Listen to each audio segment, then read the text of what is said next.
Hey everybody, Chrissy Tovis here for Kindred Stamps, and today I'm going to show you how to make those cards that I just showed, and we're going to use the new Forest Elf set. So this set is a new release for April.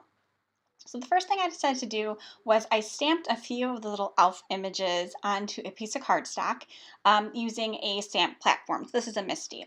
So I did that a lot of times with stamp sets. Lots of times I'll stamp them even on bigger sheets and then I cut them out. I have a scan and cut. So I'll do that, or I'll just kind of stamp them and put them off to the side so I can color and cut them out all later.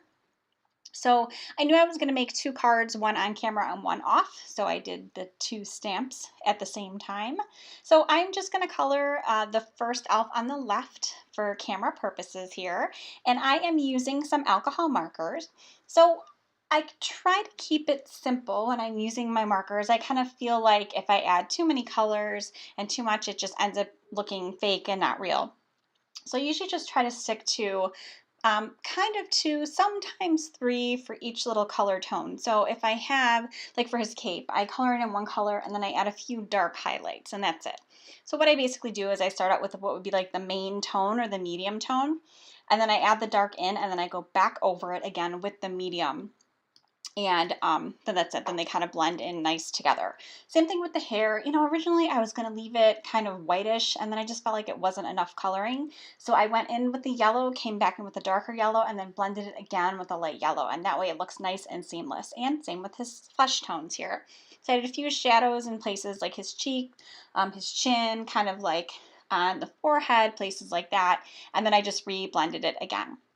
And a tip I would use too, I didn't do it for these cards, but lots of times I clear emboss anything that I know I'm going to be using watercolors or alcohol markers with, because then that way the ink never smears or blends.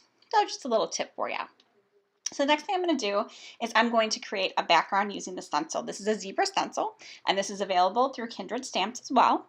So instead of starting with white cardstock, which is what I normally do, I decided I was already going to start with a color. I kind of wanted to make this one almost look like a sunburst kind of coming out in the background. So that's why I chose yellow.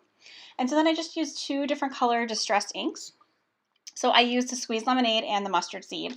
And then just to kind of soften everything and to make it just kind of look like it went together. You know, it looked kind of harsh, basically just that the partial stencil and the paper. So I went around the edges and I added a little bit more ink, and then that way the edges are a little darker and it kind of fades in the inside. And then you'll see the finished card, it actually dries, and once the ink dried, it actually softened everything a lot more. So that background is a lot more subtle than it looks while I'm working on it.